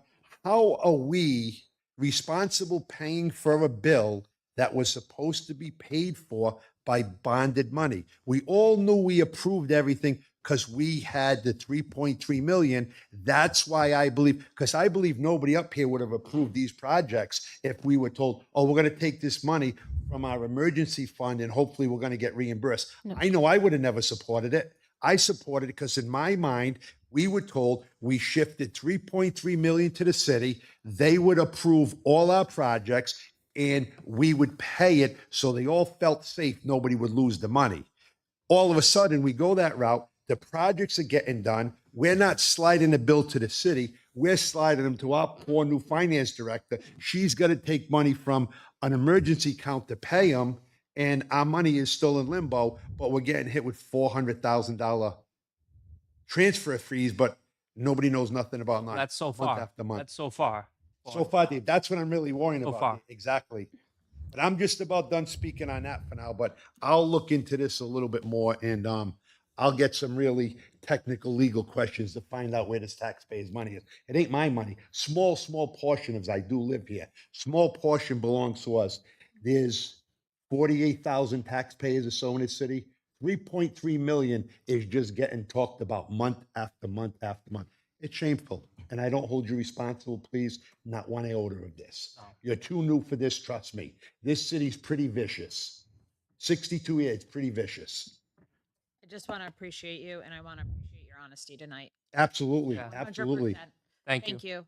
I didn't mean this question to go to this extreme, but it has to because we as an elected body are asked these tough questions over and over and over again. And it's getting to the point now where I've now reached out to my councilman asking where the money is. I will next ask to my mayor where the money is because we do need to know April was a long time ago. So I appreciate you and I thank you and thank you for your honesty tonight. Very welcome. Thank you. Thank you. Thank you. Ryan. I just wanted to circle back. First, some really fantastic conversation and points made. I just, as a person, need time to digest things I'm unaware of at times. It's a lot to digest right now. But going back to our current budget, essentially, we're looking at an average of about $6.8 million between the 51,000, 52,000 series per month. Yeah. And so my head math, which is not 100% accurate, but it puts me in the mindset that to close the year, we're going to be pushing about 13.6 million remaining in those two buckets.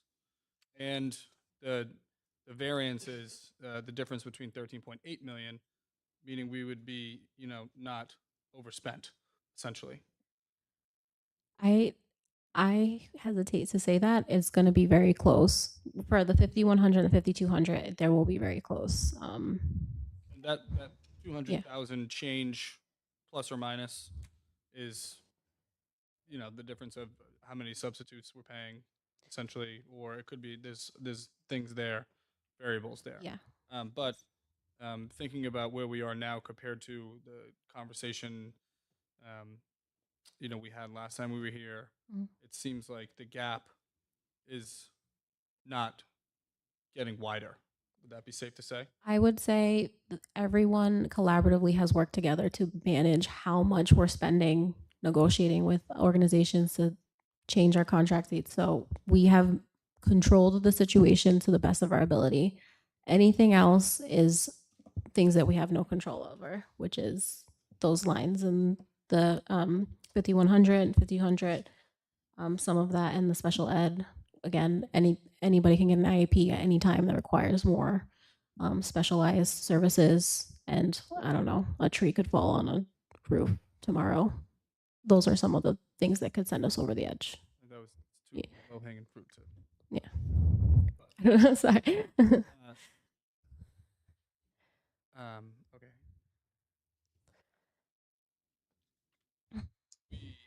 While you're here, there is an item on this agenda for a vote. Yep. I would like to hear any thoughts you have on what has been presented so far for the 2026 budget draft. Yep. I believe the last meeting we presented a suggestion of cuts, which we are still represented in the most updated version. I know that cutting the late buses was a concern, so we did find some other areas to make sure that we allocate that. And you would see those areas, those reductions, and also the addition of the 50,000 for late buses on there. My opinion on that budget for FY26, it's still also going to be very close.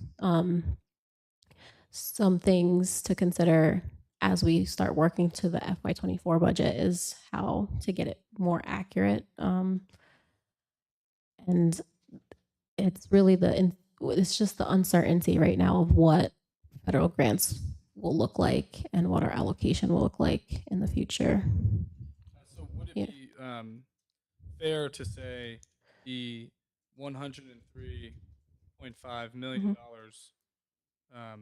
of revenue and expense, that's including the 4% maximum ask from the city? It is. That would be the maximum amount of money that, regardless of anything else we could do as a body, that money could grow to? That is the most money we could expect to see for revenue. Yes. And so I guess my one, I guess going back to our conversations, is that the least amount of money we would foresee for expense? It's our best forecast is the answer I can get for expenditures to pass a balanced budget. Again, that is going to be a very tight, FY26 is going to be very tight, and we'd have to work collaboratively again to make sure we don't overspend and trend in the same way we have for this fiscal year. And then lastly, as we move forward and you're providing us with updated information of the emergency fund monies, I think inside of that, it would be good to see what types of expenses we're taking out of that. To Tony's point, if there was, say, a $400,000 worth of expenses on construction projects that we took out of that, we're expecting it to come back in. It'd be great to see like when it comes out, when it comes back in, any projected dates of it coming, on top of like interest that's it's in like a money market account or like it's It's sitting in our just general revenue account, and it grows interest. It's very nominal. I think for an entire year it'll be about $8,000. It fluctuates throughout the year.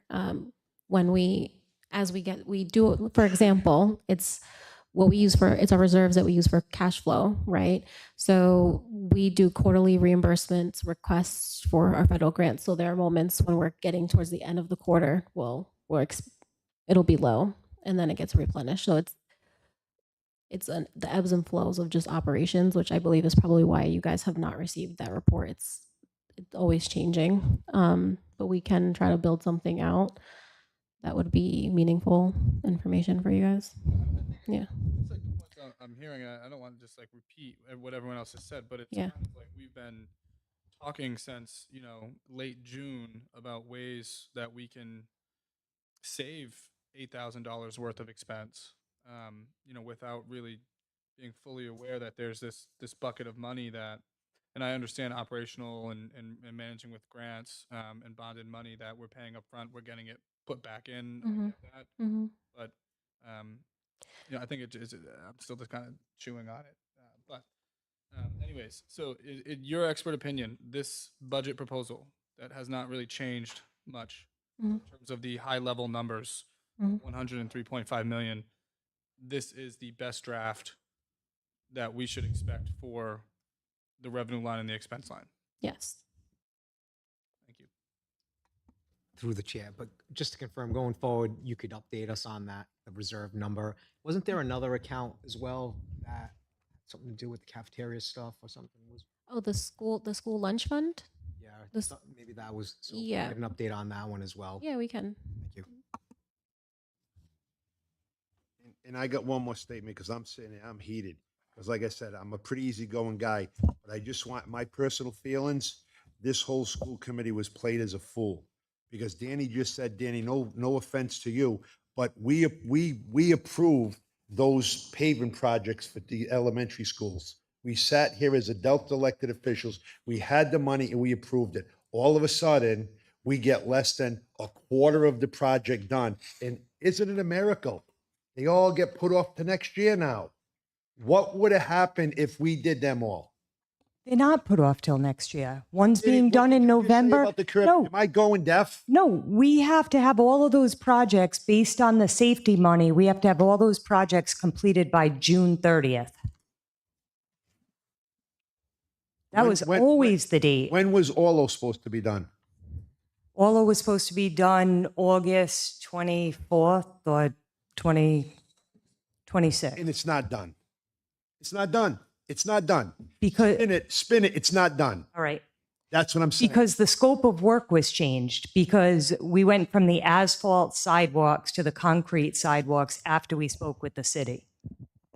But the original scope of work was the asphalt sidewalks. And this committee was never informed that we're going to stop paving city sidewalks neither. It was in the original scope of work that you received. Alex, thank you. Appreciate it. Thank you. Next item. Real. It's it's public comment.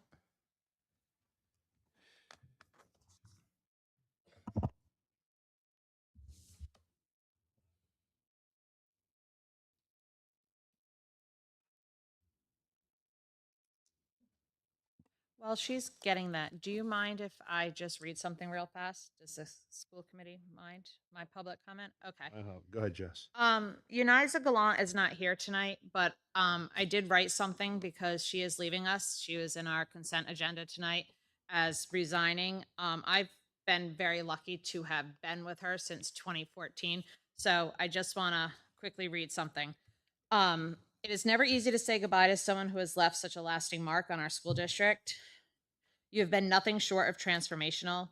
Through your vision, dedication, and leadership as principal, you turned Orlo from one of the lowest achieving elementary schools into a statewide model school. As MLL director, you have always brought outside the box ideas to best support our students, and during the most challenging time, especially through COVID, your creativity and determination shine the brightest.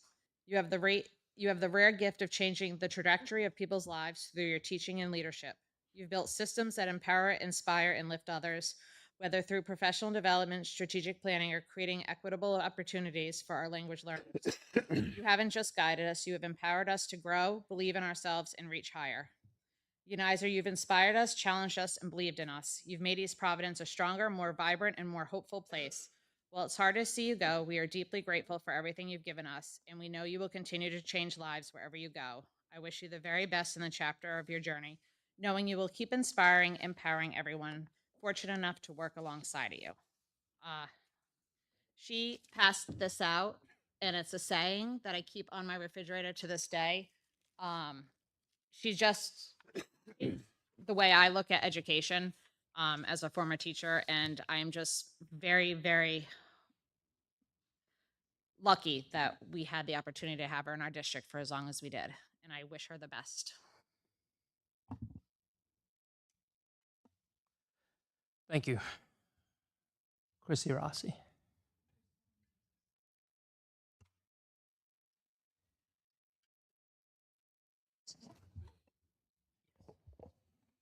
Good evening, and thank you.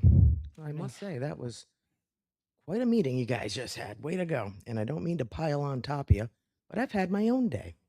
So apparently, we have this new opt out form for families to opt out of LGBTQ plus curriculum when it occurs, when it happens. So that hit my inbox this morning, probably about 6:45, and it did not stop. My phone, actually, I had to shut it off because I couldn't take no more. So people, as you can see, do not come and do not ask questions. Most of the time, that's simply because they're just not comfortable publicly speaking. So unfortunately, I get the job.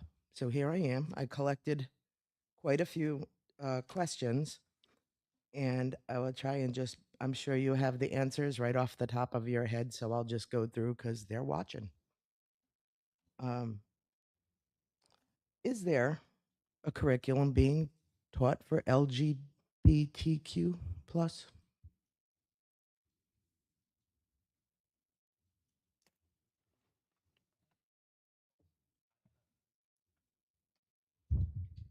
That is not part of our curriculum, and all of our curriculum is online for parents to view. Yep.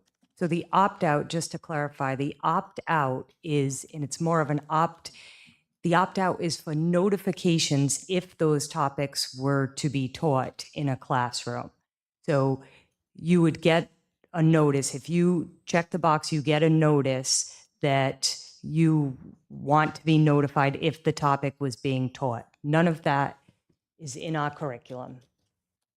Okay, so And it is because of a Supreme Court case, our legal team told us that we must give parents the opportunity to be notified if it was being taught in the schools.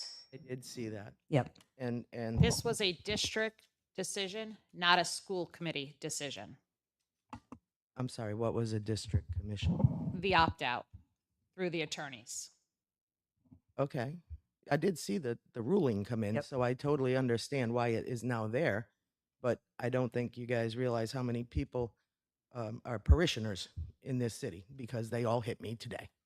So I went and, thanks to them, received these curriculums that have not been updated since 2021.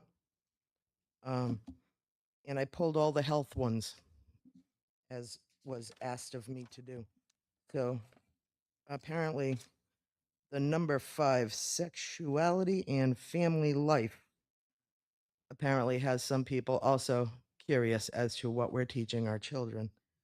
So one of the little paragraphs, mutual support for continued development as individuals in a relationship, influence of social media and cultural environments on the way individuals learn about and express their sexuality. Gays and lesbians can establish fulfilling committed relationships. I mean, so okay, this is from 2021, and I only pulled the health curriculum. So I don't know if what's in here is accurate. Maybe we need to update, but this when I tell you blew up my inbox today, I am not exaggerating that to you. So if we're not teaching anything like that, why would there need to be an opt-out? It's required by the Supreme Court. That ruling by the Supreme Court, according to our legal counsel, required parents to be able to ask to be able to be notified if we were teaching a topic. So is this not a topic? This is not included in health class? Because this says it does. I'm just trying to get to the bottom of it. That's all. I don't care one way or the other. Full grown adults, live your best life. Everybody on this planet deserves to be happy. But when it affects other people's children who don't embrace that same lifestyle, it becomes ugly. I'm not going to lie to you. Right, and they have the opportunity to opt out if there's any topic that they don't feel is appropriate for their child. So how will these parents be notified? So if you check the box, then Yep. you would get notified by the school of the topics that would be covered, if there were topics that fell under the law. Okay. Do you know what grade this starts in? That was another question because parents from K to 12 all got How many questions do you have there? multiple. Okay. Listen, I got a whole day's worth of questions, but I picked what was repeated. And You I want me to respect- email no, them to you? Yeah, I was gonna say, if you could do that, because I mean, I'm not gonna No, speak the- for anybody else on this committee, but I mean, I've gotten a ton of emails today, and most of them are addressed not to just me, to the entire committee. So, we've definitely got a fair, but if you could do that, that would be fantastic. If you could just email those to us, Yep, that if would be you- great. And so, again, it doesn't affect me. I have no dog in the race. Mhm. All I have is a grandchild, but we'll keep my Mhm. other stuff away. But how will they know how to address this? Should they maybe not get notified by the school and this slips in and little Susie or little Johnny comes home with a really big question, like a life-changing question? Do we have a backdrop, a safe backstop, whatever you call those things in baseball? I don't pay attention. But maybe we could communicate that to the community after this was quite a shock to the system for most people that reached out to me today, and I can only imagine reached out to you guys as well. And just to backtrack for a minute to the funding formula, you know how we get funds from the state? Don't they use the data from our last year's enrollment or no? They do. So we get all these new kids this year, but we don't get support for them. We only get support for what we had last year. March 1st. All right. Calculated based on your March 1st enrollment numbers. Okay, thank you. And I will forward these and hopefully we can get some answers to the general public at least. Thanks. Thank you. Thank you. Next item. Consider a vote to approve FY 2026 school budget.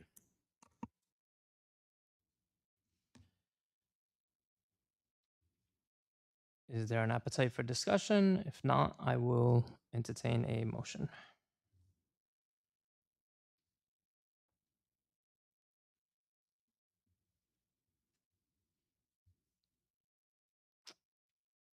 All right, that said, I will entertain a motion if there is no discussion. I'll make a motion to approve the budget.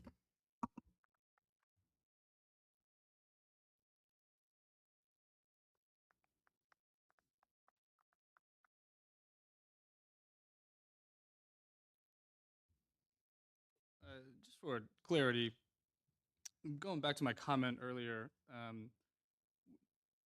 the number of revenue and the number of expense that's in this budget to be approved is what this district feels is it's the maximum amount we can ask for.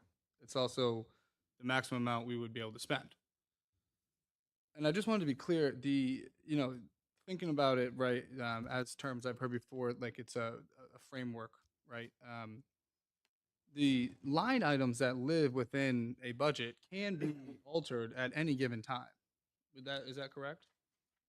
There are moments where, for an example, you could say we're going to add 5 new after-school buses and take from one line item and put it into the other. And it's really, at the end of the day, we're concerned about that bottom line rolling up number. Yeah. And you are saying that there is no more funding that we could ask for out there. There's grant opportunities, there's foundation opportunities. Obviously, it's very competitive given several cuts. Right. In Yeah. terms of like budgeting for, there's nothing. There's no. This budget. It includes the maximum amount that we will go to the city council with. Yes. Yes. The other revenue lines that you see there are our conservative assumptions. So what we trended and what could possibly happen. Like a great example is the Medicaid. You see that we haven't made any change because that can drop at any time, especially with the new ruling. It's based on enrollment and if folks choose not to enroll. So we haven't increased that there given those considerations. So what we have put together is our closest conservative guess on what our revenue could be more. And if anything crazy happens federally, legislatively, it could change. As of right now, it could not be less. No. And with that, I'll second. All those in favor signify by saying aye. Aye. Any opposed? Nay. Motion passes 4-1. Next item. Consider a vote to approve athletic trainer's contract. I'd like to table that. So the athletic trainer that we have has moved from high bar to university orthopedics. So we are working with university orthopedics for a new contract. So right now, our legal reviewed it. It's in the hands of their legal and we haven't gotten it back yet. I'll entertain a motion to table. I'll table that vote. Is there a second? I'll second it. All those in favor signify by saying aye. Aye. Any opposed? The ayes have it. Next item. I'd also like to table the Tyler Technologies contract. We're waiting for that contract to come back from legal. I'll entertain a motion to table. I'll make a motion to table that vote. Is there a second? A second. All those in favor signify by saying aye. Aye. Any opposed? The ayes have it. Next item. Consider a vote to approve 25047K in RE residents of D. Doe's Ride. With the lack of legal representation we had this evening, I would make a motion to table this until we're able to talk. I will second Sorry. that. I'll entertain a motion to table. Oh, wait, we already did. Okay, so all those in favor signify by saying aye. Aye. Any opposed? The ayes have it. Are there any announcements? I have one. How about it?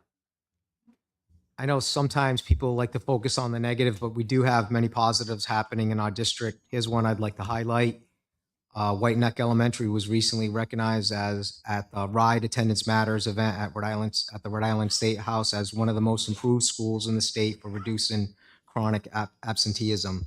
Last year, their rate was 26%, and this year they cut that number in half down to 13%.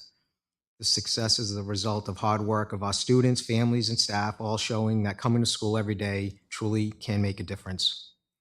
Congratulations, White Neck. Congratulations, White Neck. That is fantastic. Any other announcements? Dave, I'd just like to follow up with Jess with the response to Mrs. G. I was fortunate that I met her the day we had hired her. That's I say whatever and I'll say it to her face or behind it, but very interesting individual. Very, very interesting individual. I actually learned a great many things from her. How to upbeat an entire school, how to bring kids to an unbelievable level. And a quick story, it all started with her and the American flag. You know, the kids that did it, and had a lot of good times with her. When Kim Marissa was on board, never forget, we started painting Petey the Parrot, and she happened to call me Kim. I told her, she's off limits to you. Don't even look at her. She's a great educator.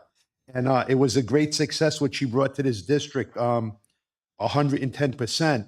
And it so happens somebody else sits in this audience right now, and another great educator that I met her over a little bike situation with the Boys and Girls Club, and then got to really meet her. Felt her heart is in the same place as Mrs. G, and I had to outdo Mrs. G, and that's what I donated. You know, the Hennessy Hero flagpole, and we put that up to bring that same energy and excitement over to Hennessy, and then we got this bike program started and stuff like that to really turn that school around tardiness, absentee, and stuff like that.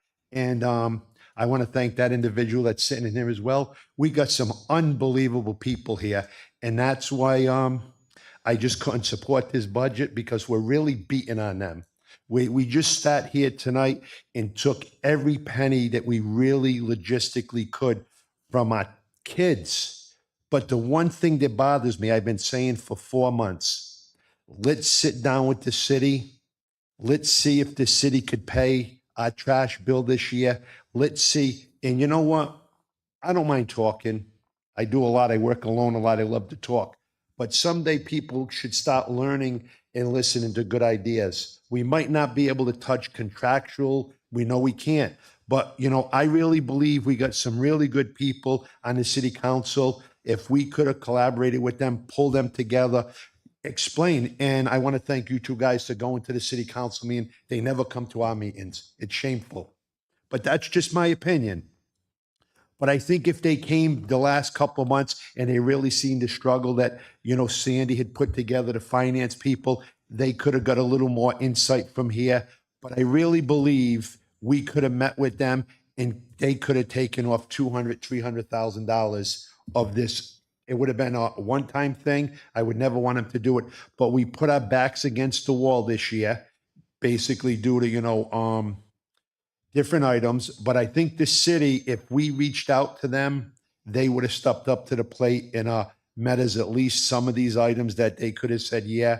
And I don't ever want to think we can't do it. We got to strive for that. I said earlier, we could also ask them to help plow some of our schools. I mentioned the guys and ladies that do my district, the Bright Ridge district, do a phenomenal job. If we can collab, we have to start looking at this city as one unit. We have to. There's only one taxpayer. I pay taxes into the city. Maybe we're better off someday changing the charter to go city and school like some other districts. But as long as we pay into one city hall, we have to pull everybody together and make it work for the kids. And until we decide that we have to put politics aside and do it for the right reason, this budget that got passed tonight is going to be a disaster next year at this time. Please remember that and mark your calendars. 1 year from today, watch the hardships we're going to be facing. And remember, we have nothing else to cut. We have next is elimination. And I sat there just when you first came on board with the oversight committee. Never forget them masterminds, Paul Luba, phenomenal members guy, Michael O'Keefe, phenomenal. We sat there just months after months. What I just learned from them guys, I'll never forget. And I'm very proud to say I like learning from good people. And I've been lucky to be surrounded by a lot of good people. So I just couldn't support that budget. Thank you, guys. Thank you. With that said, I will entertain a motion to adjourn. I'll make a motion to adjourn. Is there a second? I'll second that. All in favor signify by saying aye.